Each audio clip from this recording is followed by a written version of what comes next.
កាន់តឡាការអន្តរជាតិដែលយើងទាំងអស់គ្នាទាំងរដ្ឋសភានិងប្រតិភិជាអង្គតួអង្គគ្រប់គ្រងរាជរដ្ឋាភិបាលដើម្បីថ្ងៃក្រោយគឺជាទឹកតាមបញ្ជាក់ថារាជរដ្ឋាភិបាលត្រូវបន្តអនុវត្តរឿងនេះ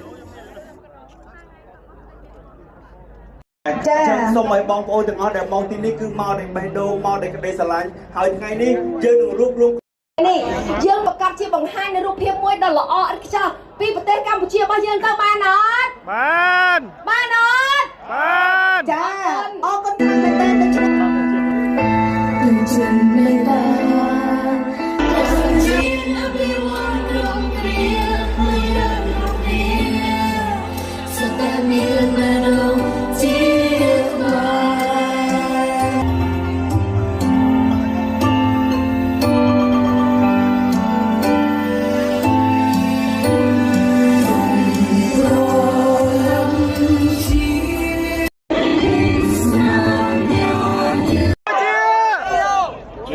ព្រះរាជាណាចក្រកម្ពុជាជយោព្រះមហាក្សត្រព្រះរាជាណាចក្រកម្ពុជាគ្រ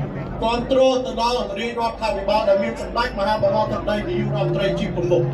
ហើយថ្ងៃនេះសម្រាប់ការធ្វើការរបស់បងប្អូនទាំងគ្នាសូម